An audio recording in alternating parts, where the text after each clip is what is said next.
Hello, this lesson is on how to fill a PERT diagram, and this is a part that comes under the topic 15.1 project management, and this is a subpart under that topic. Right. So, if you haven't watched the video on project management, I suggest you watch the first that video first and then watch this one because I'm not talking about the theories on PERT and the project management because you have to watch that video first and come here so that you will understand how to fill the PERT diagram perfectly. I have added the link to the project management video in the screen. So when you click on the link, it will open in a new window. Okay, for the students who has already watched the project management video, let's move on to an exercise to learn how we can fill in the earlier start and end dates as well as later start and end dates when a per diagram is given and with the duration.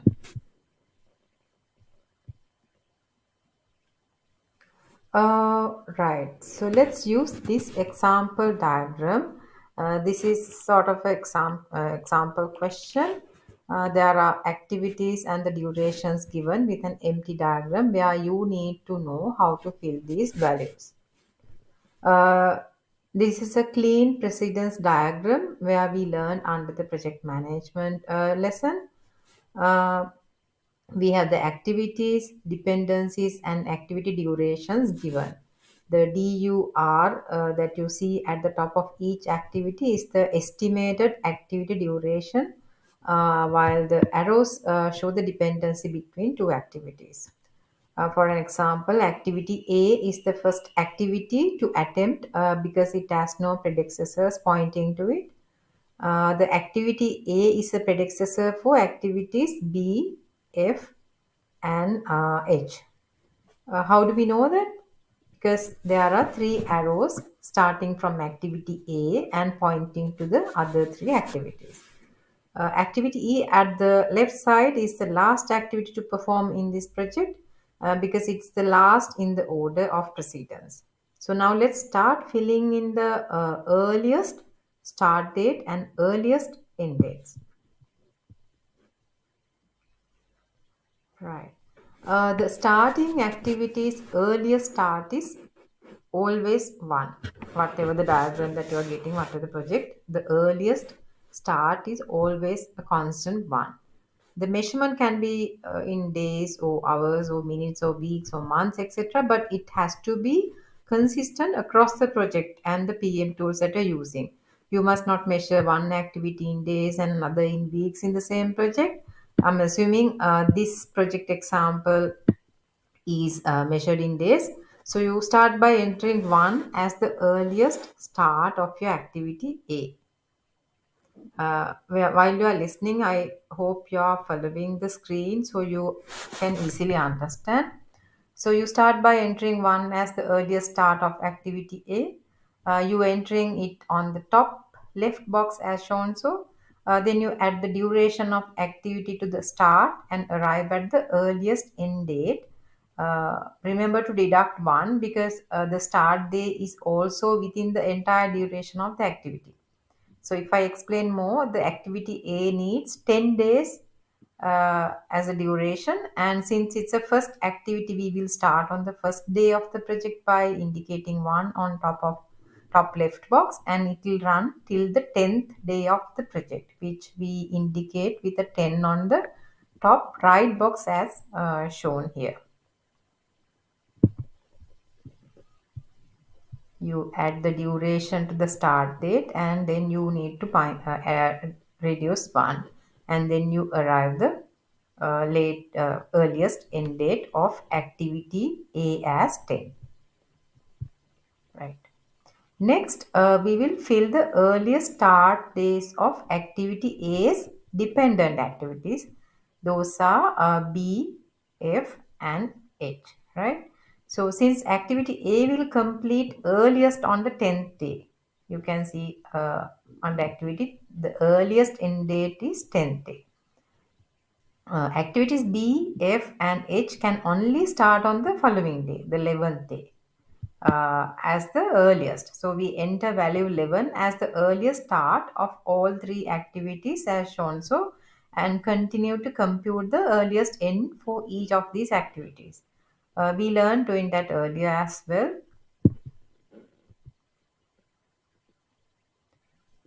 So following the same steps as how we computed the earliest end date for activity A, activity B will run for from the 11th day for 20 days in total, which means it should end on the 30th day.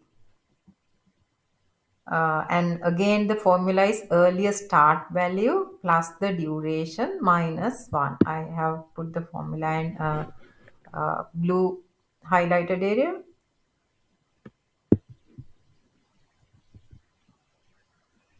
Then repeat the same steps for activities F and H too, and you will get the earliest end as shown here. Right.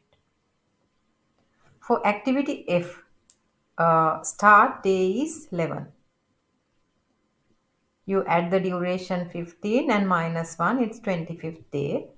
For activity H, start day is 11, you add the duration 15 and minus 1 is 25th day. So you can see the earliest end day for activity F and H now inside the red circles.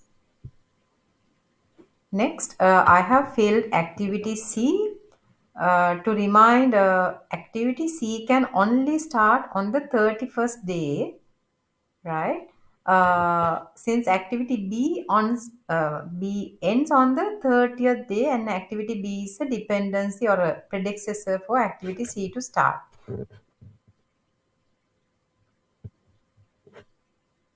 And activity C earliest end is 35, since it's estimated for 5 days. 31 plus 5 minus 1 is 35. So activity C's earliest end is 35.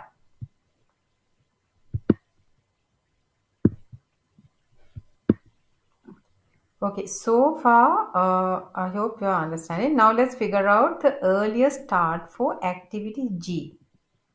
Uh, you will notice that activity G depends on the completion of activity C and F respectively. That means until such time that both those activities are full complete, activity G can start. So if you check the earliest end dates for activities C and F, you notice that it has 35 and 25 respectively. So what does that mean?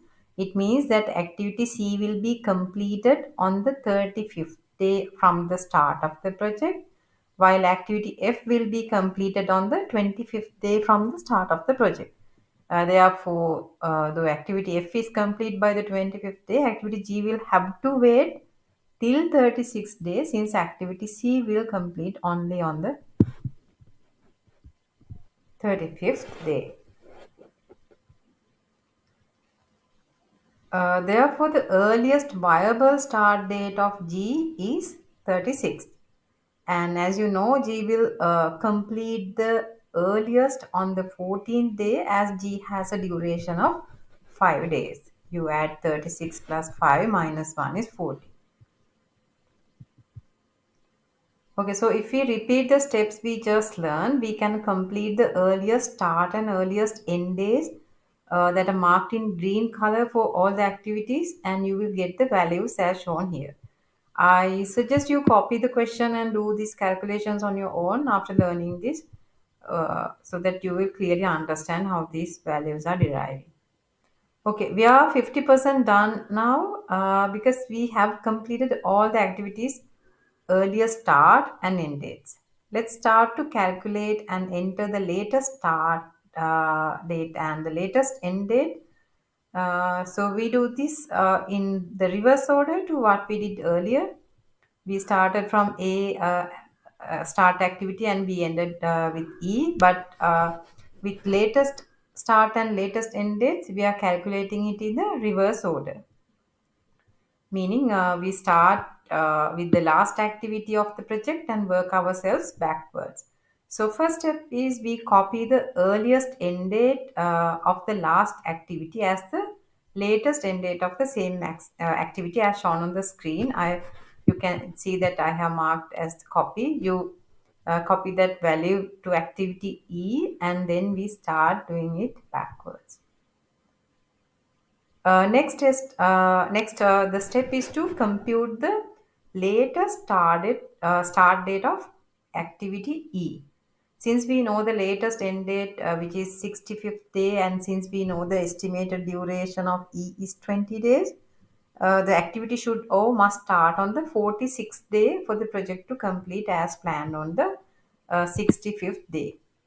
So at this point, you might be wondering that the values are identical for this activity, but when we work backwards for the remaining activities, you will understand what these four values mean. I like to highlight at this point that our primary focus of finding latest start and end dates is to still keep within the total project duration and to end the project at the earliest end date. So in this example, that is in 65 days. Okay. Right. Now let's work back towards the predecessors for E. Those are activities D, G, and H. Since we know that E can start latest on the 46th day, D, G, and H, they must be done by the 45th day, right?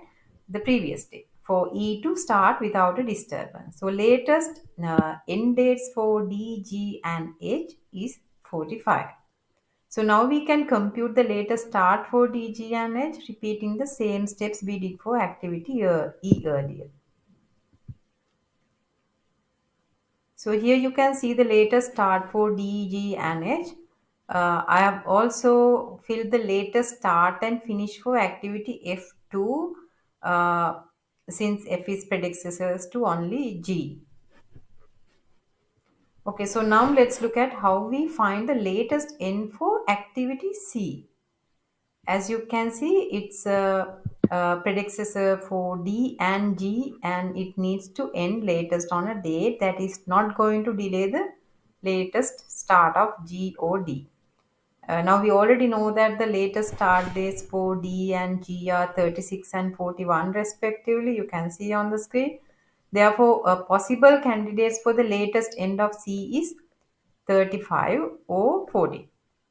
Uh, But you will notice that if C ends on the 40th day, then D will get further delayed than the 36 later start day, since D cannot start until C is complete.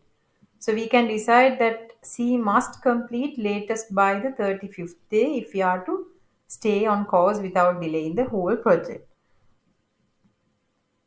A shortcut approach to deciding this is take the smallest number of all dependent tasks and use that to find the latest finish date. In this example, uh, 41 and 36. 36 is the lowest number of the dependent tasks.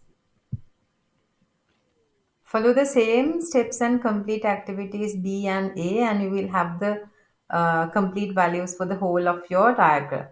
Earliest start and end dates filled in green color, and latest start and latest end dates are filled in blue color. Finding the latest finish for A is similar to how we found the latest finish for C. Only difference is you have three activities B, F, and H to consider when finding the latest finish for A. So again, find the lowest value of latest starts of B, F, H, and then you can easily find the latest finish of A. So yeah, now the diagram is fulfilled. So you think we are done?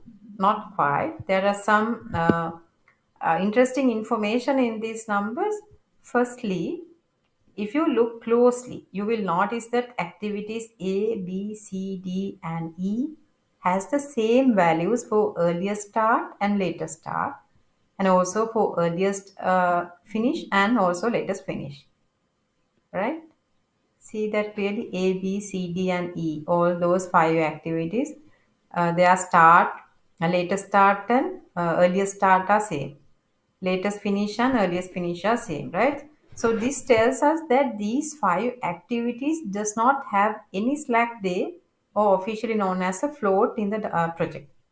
This means that these five activities are critical activities meaning and delay on any of these activities will delay the project beyond the 65 days completion. And so, as we learned earlier, the path that critical activities take is the critical path of the project.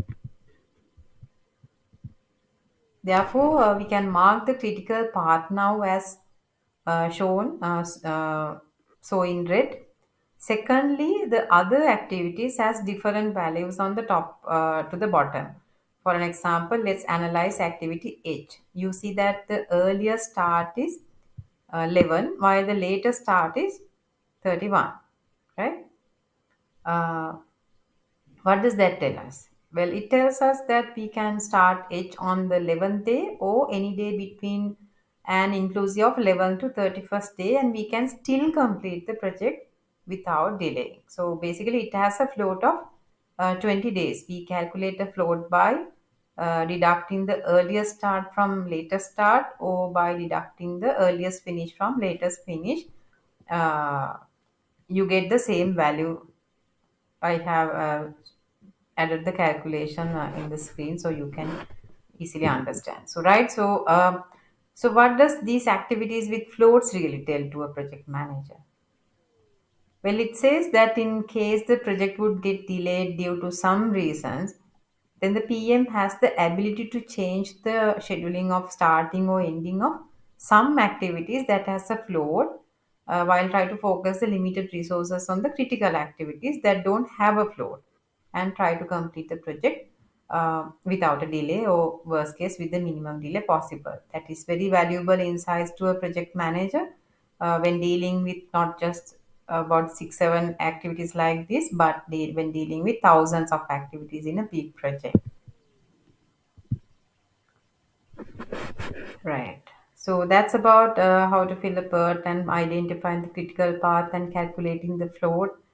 So finding a project management tool and technique that fits for the purpose its use is very important. Out of the different PM tools and techniques we learned, anything is not suitable for any project.